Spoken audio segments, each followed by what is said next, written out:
Hello, my name is Booker Bush. I'm part of the core group of Northampton Connects.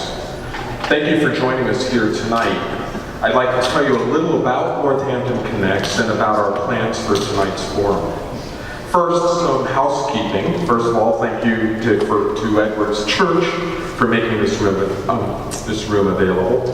As each person entered, you received a piece of paper with an assigned group. Please hold on to this paper as we will be breaking into groups, and that will be your assigned group. This is a chance for each of us to talk with people we didn't come with or who you may not know well. Please try to sit in the group to which you were randomly assigned during the audience dialogue, part of our conversation tonight. For your information, bathrooms are located, if you went back out that doorway and down the hallway this way, and they're down here. If any of you need childcare, or if you think the person you came with should be treated like a child, Erica in the back is available for childcare or partner care. Northampton Connects is a new organization dedicated to providing forums to encourage community conversations and mutual understanding among Northampton residents with varied experiences and points of view. In a time of anger, hatefulness, increasing bigotry and polarization, our goal is to create interactions where people can talk to and listen to each other with mutual respect. Northampton Connects grew out of a long series of community discussions about the polarized nature of some of our national and local debates. Most recently, we witnessed the concerning tone evident in all sides of the debate about cameras here downtown. Although we all may not have necessarily agreed about that issue, we've worked together to develop this project. In January, we convened a small planning group. This group has included individuals representing a broad range of perspectives and backgrounds. The first topic we chose to discuss is downtown Northampton, because it's been the subject of many different views and opinions over the last few years. Our first conversation was held on April 3rd at JFK in Florence. Although this was a huge success and attended by over 80 people, we did receive feedback encouraging us to hold another forum downtown and at a time that a wider assortment of people could attend.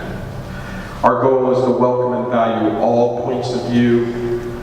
This is a work in progress.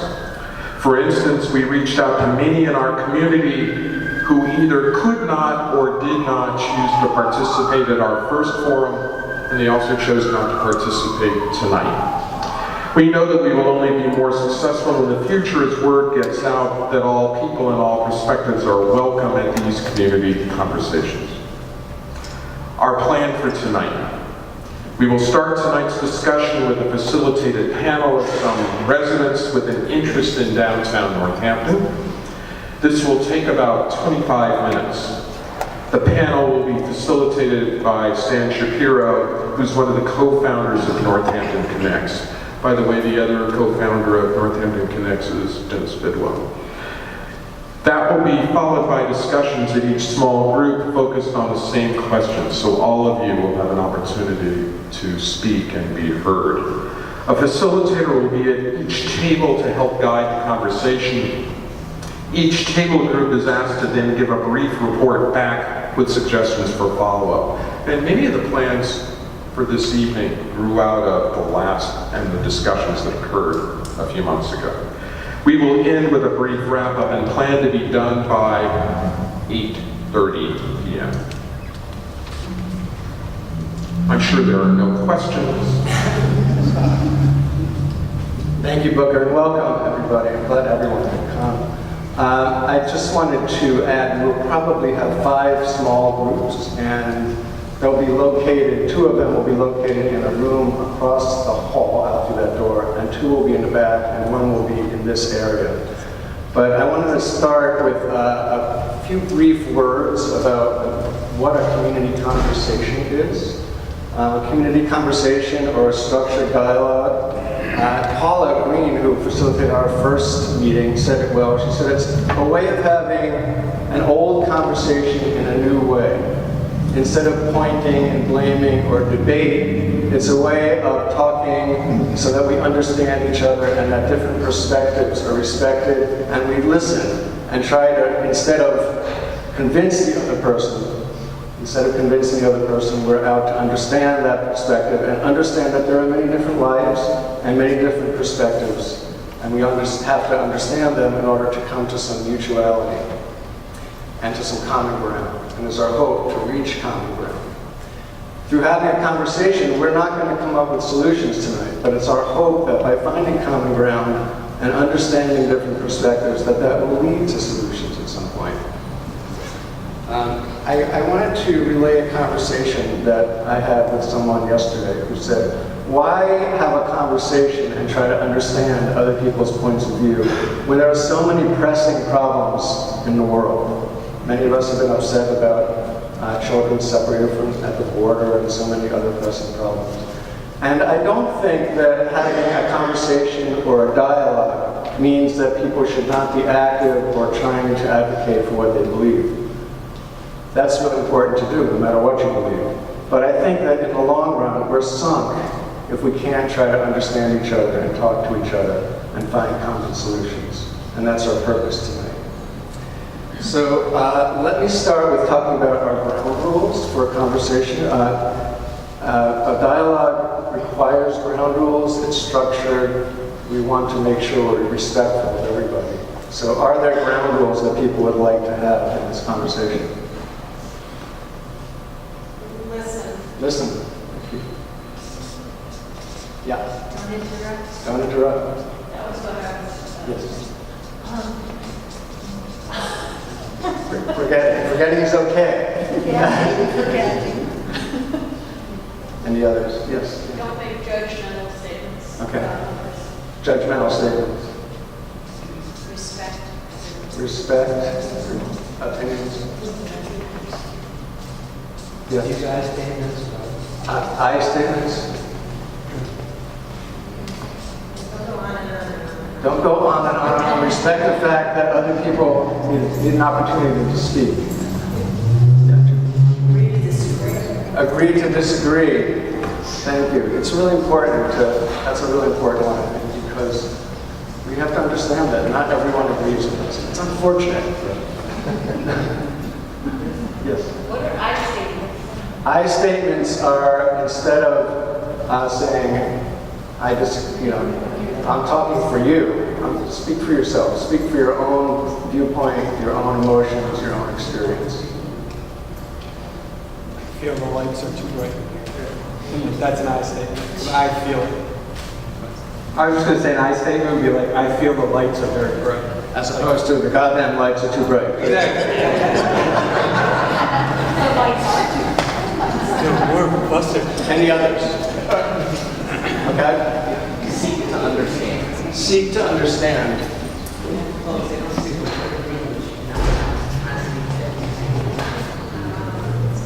And I'll just add the issue of confidentiality. People are welcome to talk about what happened here, but please don't ascribe it to individuals as well, and you don't want gossip. Anyway, that's great. Everyone agree? Okay, I'd like to introduce our panelists.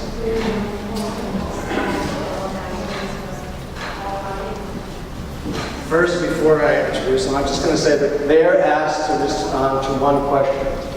And that question is to share a story or a memory or a feeling or an experience about downtown that illustrates how you care about downtown or love downtown or how you feel about downtown. And also your thoughts about what needs to happen to ensure it's a welcoming and successful place for everybody. And they're each going to speak for 3 to 5 minutes on that topic. And I want to thank the panel in advance. So our first speaker is going to be Nancy Cowan, who is the owner of Happy Valley Gifts on Main Street. Our second speaker is going to be Robin Ronsky, who is an advocate, a recovery coach at the Northampton Recovery Center, and a lay minister at the Cathedral of the Night. Our third speaker is going to be Officer Adam Van Busker, who is a Northampton police officer and a member of the DART team, the Drug Addiction and Recovery team. And our fourth speaker is Jenny Fleming Ives, known to so many as a nurse practitioner who's worked in downtown Northampton for 30 years. So, Nancy's. Okay. Hi, everybody. As I have a long history here in town, and as we all know, it's a special place. It's a very special place. Quirky, full of characters that we all know and love, and special too because of the way people participate here in town, because everybody cares. This is a town where divisions are kind of artificial because they come out of everybody being passionate about the town, about what goes on here. You never hear people go, oh, I never pay attention to that, or I don't care. They do care. They care a lot. They care passionately. And it sometimes leads to a sort of partisanship that I don't think is always a real partisanship. I think it's because we all care so much about what goes on here. And I think, when I think of downtown, as it has been, I was here first in the 1960s, so when I think of downtown, and I've seen it in a number of incarnations now, it has this wonderful, special walking feel. That's what we have that other towns don't have. That you can walk from one end of town to another, and it's filled with life and beauty and art, and people doing things, people on the streets, things happening here. You can go all up and you can go all down. And when you go into places, you don't see that. It's an interrupted kind of an experience. Lately, people tell us, our customers tell us, that experience of walking through downtown and enjoying all the downtown is not what it used to be. Because we have now a number of situations on the street that make people uncomfortable. I think that regardless of how people feel about any of this, I think we all feel that we can help people in our community who need our help, and we can have the street experience be a pleasant experience. I think those two goals are goals everybody shares. We want the best for everybody in all of this. Both the people who live here, whether they have homes or they have no homes, and the people who visit here. And I firmly believe, I really believe this, that it's not a division, that these are not mutually exclusive things, that we can do both. It's not like going to Mars. It's like addressing and having an open and honest discussion about situations, and then thinking outside of the box to work on it, to be strength for people that may need some strength, to be there for people to welcome visitors to town.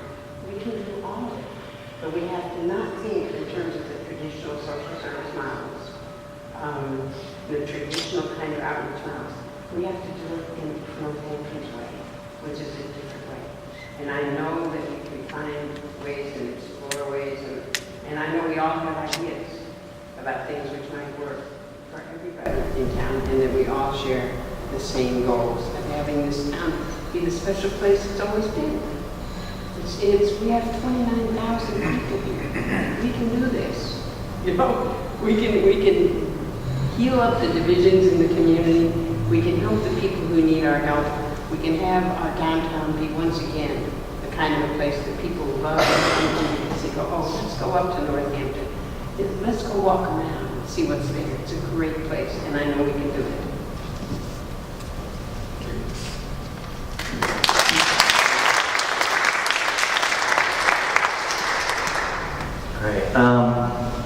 So I grew up in a small town in Orange, and it's a very boring town with nothing to do. And I watched a lot of TV of New York City and how wonderful it is, and I always wanted to move to New York City. But to be honest, I would have died in New York City because it's way too big, and I would have been an anonymous stranger. So when I came to Northampton, I was homeless, and they sent me here because of the veterans shelter up on the hill in Leeds. And I really hated living in a homeless shelter because I wasn't used to being homeless. And so as much as often as I could, I had left to come downtown. And I fell in love with downtown because there was always something going on. It felt safe, but it was also that excitement of the big city.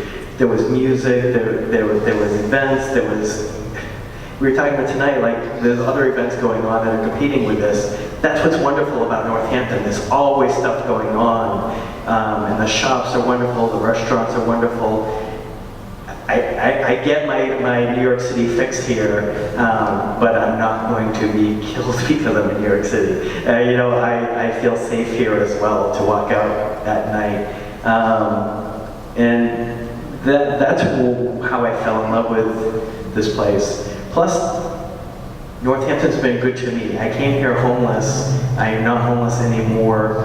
And I have a weird life where I can eat at the soup kitchen and feel comfortable. I can also attend meetings with city councilors and the mayor and stuff and feel comfortable. So Building Bridges is an organization that has lunches on Wednesdays at the World War II Club. And I was sitting there having lunch with the mayor and a person who sleeps on a park bench outside. And it was a wonderful conversation between the three of us. And it wasn't about mayoral issues, and it wasn't about homeless issues. It was just a conversation about various things chit-chat that people would have, as if it was just three guys talking. To me, that's the beauty of Northampton, is that even though it may seem polarized right now, I've seen how acceptable it is. I can be the homeless person who shows up at these fancy meetings. I can be the person who shows up at these fancy meetings and still be trusted to have conversations with homeless people. I can walk in both worlds and not feel like it's two different identities. It's just me. And to me, that's the beauty of Northampton and in a nutshell. So what would I like to see changed about Northampton? What breaks my heart about Northampton is there are a lot of people outside for various reasons, and if it's raining out and they don't have money for coffee, then they just have to be wet. And if it's cold out and they don't have money, they just have to be cold. And sometimes they have to go to the bathroom on the back of a building because they can't use somebody's restroom or something. And I wish there was a community center in this town. We have a wonderful recovery center, but it's really for people in recovery, and some people aren't ready to accept they need recovery even if they need it. But if there was a place where people could feel safe to go, have a cup of coffee without having money, using their bathroom, and sometimes people can't get the services they need for various reasons, but what if those services came to them and just were there, and eventually, career center people just came and hung out from time to time, and food stamp people came and hang out from time to time and meet them halfway. Then it's a safe place, and they're not outside getting in trouble. They're not blocking businesses necessarily. They're inside. It's a safe place, and it's a win for everybody in the community. And that's one thing I would like to see change in Northampton.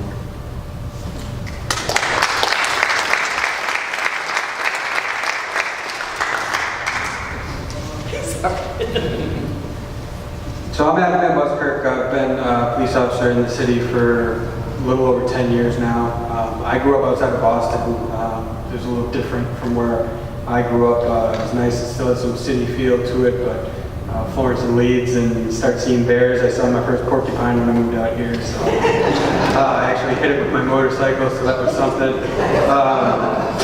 Still didn't know what it was when I started. It started scurrying off, so I barely clipped it, but the reason I like Northampton so much and enjoy the downtown area is just a community feel to it. It feels like a city, but there's still a close-knit community where everyone seems pretty supportive of one another for a lot of different reasons.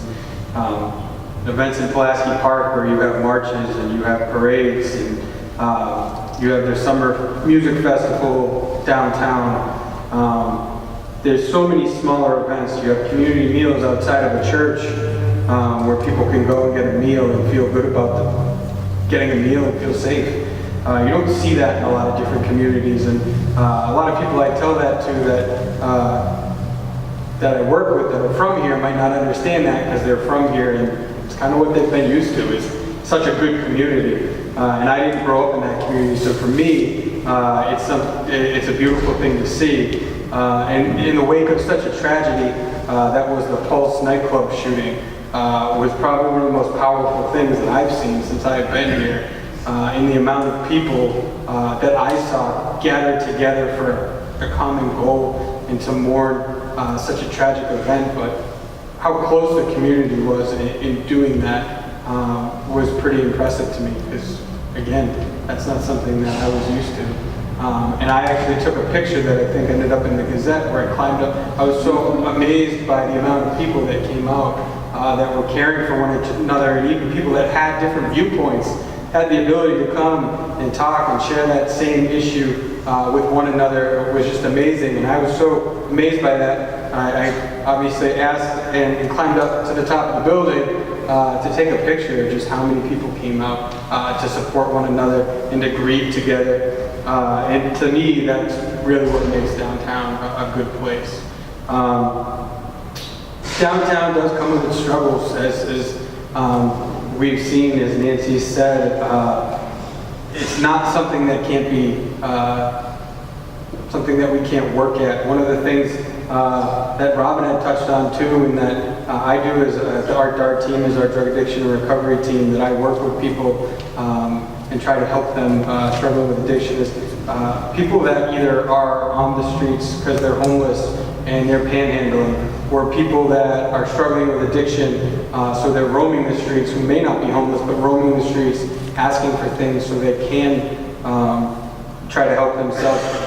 We need to ask why they're there and then find some type of resource for them. Right now, there are some gaps in our systems to finding resources for people. So there's a reason that people are out and doing these things, and if we can connect resources to them, it would really change that mentality. Yes, I can connect people to resources, but I might have resources that Robin might not have, or he might not know about, or that someone at Tapestry might go, and maybe I have better luck communicating with someone at a rehab facility than maybe someone at Tapestry, or I know someone there, or I've done it before. So that's just something where if we could find a way to better pool our resources so that everyone knows what they are, then anyone can. It doesn't have to be a specific, it doesn't have to be the police to help people. It doesn't have to be Robin or Nancy or someone that sees them on a daily basis at Tapestry. It can be anyone in the community that sees someone struggling and has that ability to be, okay, well, I know where to bring you, or I know how to point you in the right direction so you can get the assistance that you need. And that's what I feel is something that we can work on.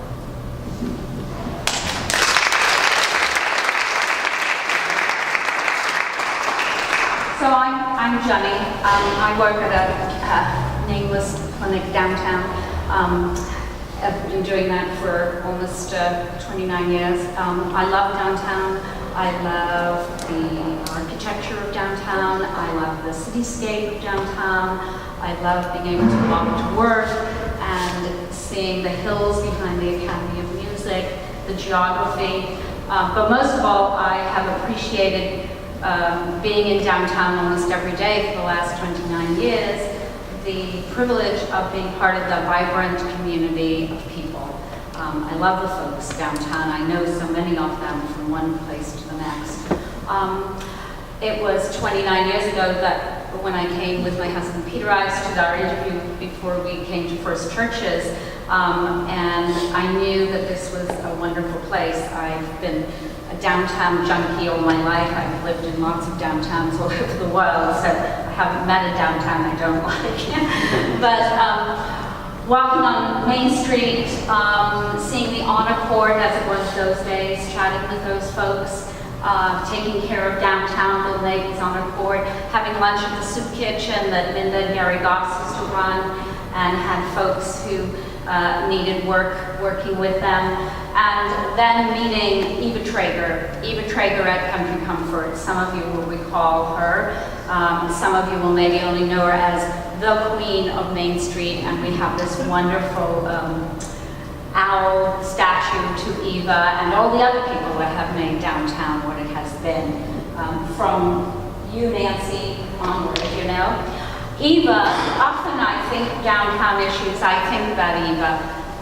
What would Eva say? What would Eva do? Eva died September 14, 2011. It was a Wednesday. And on that Friday, she ran the store Country Comfort. For those of you who maybe don't know, it's where Tello is now, was Jay Rich, I think, after Eva, but it was Country Comfort. And she was one of the early, along with you, Nancy, early folks, business people, community-minded folks that wanted to make downtown Northampton a place where everybody could feel comfortable.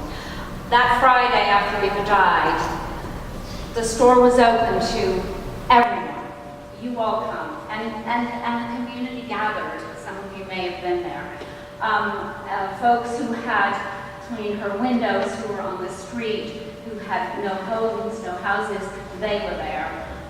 Folks from the local restaurants who had, their cooks were possibly, and I know they were undocumented immigrants, they were there.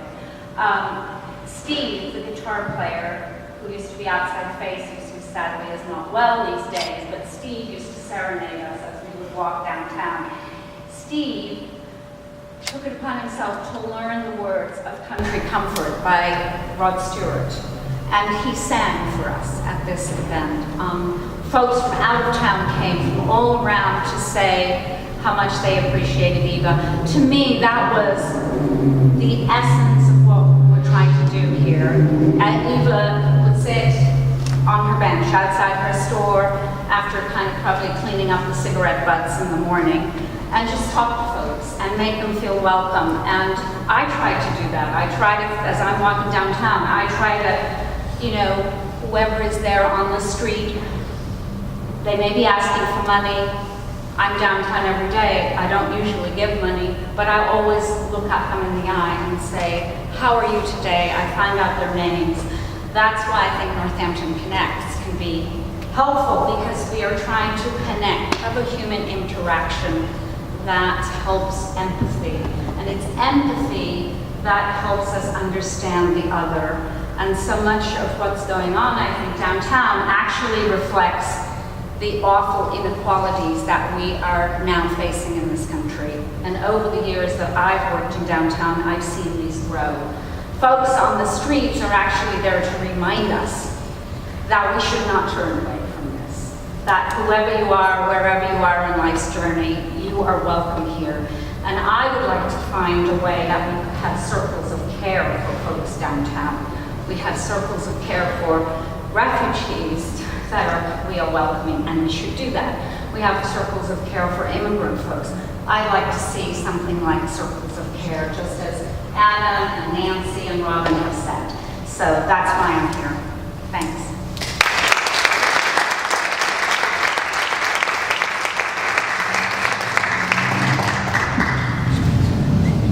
Thank you all so much. Heartfelt stories. Before we go on, I just wanted to give you, the panelists, an opportunity, if anyone wanted to say anything, reactions to what any of the other stories were, or if you are so moved. Anyone? I thought what Jamie said was just beautiful. I loved what everybody said. When I said, I loved what everybody said. I just think that we all want to work on these things together. And that's what I think we want to do. Anybody else?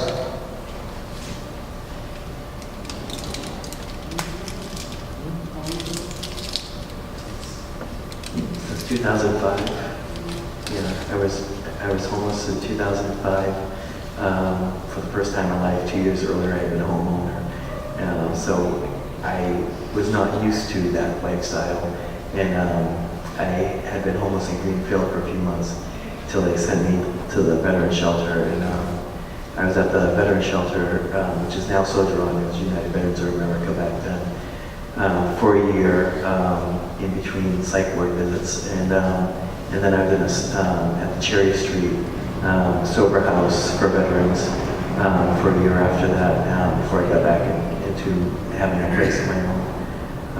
Yeah. Robin, I wanted to ask you a question.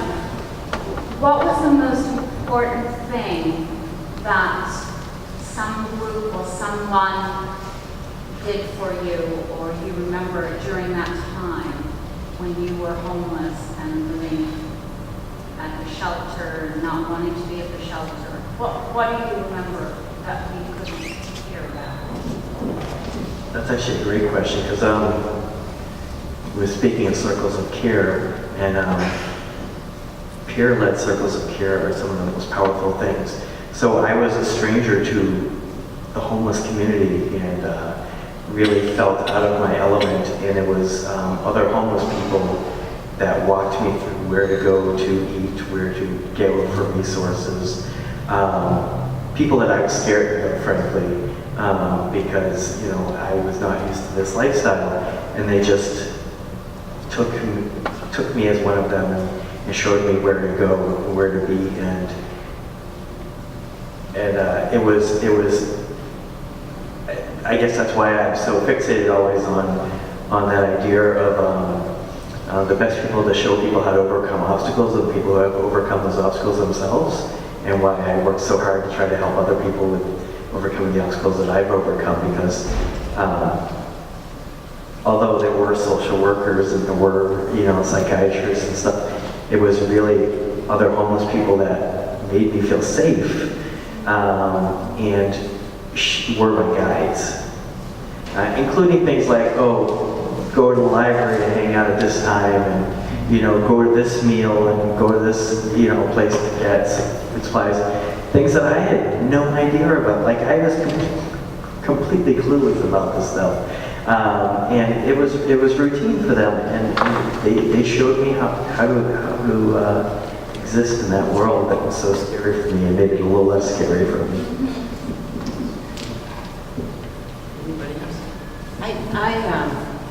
I hear that, and I also, now we live in a very dangerous drug time, when somehow the experience which you had, when I see young people entering that world, the drugs are out to get them. That's the problem with the guides of that thing. I think it's a little different right now, because it just sucks you into the drug life. I just want to comment on what Jenny had said about how walking down the street, she doesn't always hand someone money, but she's going to stop and find out what their name is, maybe just chat with them for a few minutes.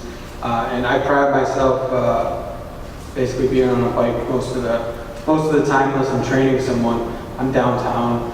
I pride myself on knowing pretty much everyone downtown, and they know me as well. I'm Adam. I'm not Officer Van Buskirk. I'm just Adam.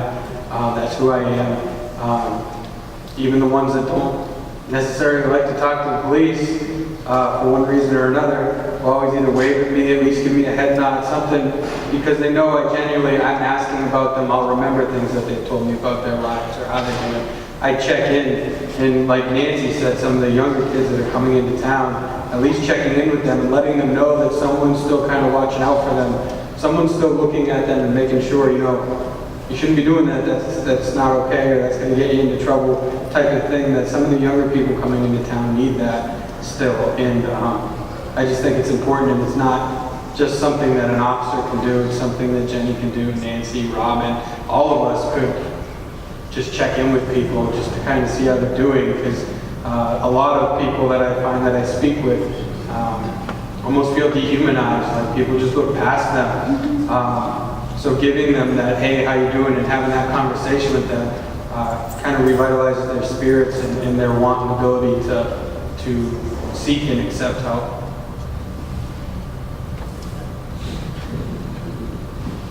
I wanted to ask you a question, Adam. You partly answered it just now. What would you like people to know in the audience or residents of Northampton about the Northampton Police and the role they play too? The Northampton Police Department, and I take pride in that, is I feel that we're a very community-based police department. We do so many community events and really are community driven, listen to our community members, and do what's we feel is the best interest for them. We just had a bike rodeo on Saturday, and I still felt honored and humbled that, volunteers from NCC and other organizations were just, all they had to do was ask, and they were just, yeah, sure, we'll help. So I feel Northampton Police Department is an agency that literally is there for the people. And yes, there are times when we have to give you the ticket, or someone does have to get arrested, and someone steals from a store, and there are consequences for that. But that's not our goal. Our goal is genuinely to help people, and that's what I've started to do with our DART program. People that are struggling with addiction, is to genuinely help them find out why they continue to, maybe steal from CVS, and there's an underlying factor. It's not because they like to steal from CVS, because I don't think anyone enjoys doing that. They're doing it because of their addiction. So trying to find that underlying meaning and actually reaching out and taking the time to figure out, well, what can I do for this person so this doesn't need to continue, and we don't need to continue to have those negative interactions with people, because all the officers at the police department cherish that positive interaction with the community and enjoy being in the community just as much as all the citizens do, and enjoy reaping the benefits of that community togetherness. So it's really what we're here for, is just to keep peace in the community and help and assist the citizens with obtaining that and keeping it. So at Cathedral and we have a church service outside on Main Street on Sunday evenings, followed by a meal. And occasionally somebody is a lot of control, and we can usually quiet people down, offering them something to eat or asking them to leave. They can come back when their behavior changes, because it's never the person who has to leave, it's the behavior has to change. And the police have been really wonderful with us on that. First of all, in giving us space and not necessarily just lingering around there, because they recognize that there are some people disenfranchised who feel a general distrust for the police in general, and the police have been very respectful of that. But I've also seen situations where the police might have been just walking in the distance, and people from that disenfranchised community have been the ones that call over an officer and ask for some help or some advice or something, because they feel safe doing that. Sure, the next day maybe they're going to swear at the police, but that doesn't mean that they don't still, I witness still feeling that safety to ask for help when they need help, and you don't see that everywhere. But I've heard of, I'll be sitting with somebody who's homeless or in poverty, and they'll be like, "That's one of the good ones." They'll point at certain cops and like, "That's one of the good ones." And I don't know, that to me that's a nice, really nice compliment. Sometimes for that occupation, which is a very difficult occupation to have. Thank you all so much. All of your commitment to downtown is so evident and amazing. It's really impressive. Thank you.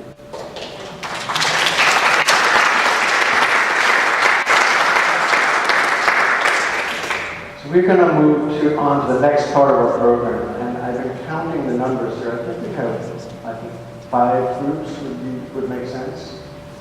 To have break up into 5 groups. So our plan is to break up into small groups. There's going to be a facilitator at each group. And I'm going to ask the people in each group to answer the same question, to go around and answer the same question that we asked here, which is to use a narrative, what we call a narrative approach, and tell a story or an experience about downtown for you, and then to talk about what we could do more to make it more welcoming and for everybody. And so I'll ask each group to pick a reporter at the beginning who will report back for a minute or two at the end of the program. Unfortunately, it means we need to get up and move to break up into groups. So we have 5 different spaces. Space 1 and 2 are through the door and past the little table and into another room. John will show people where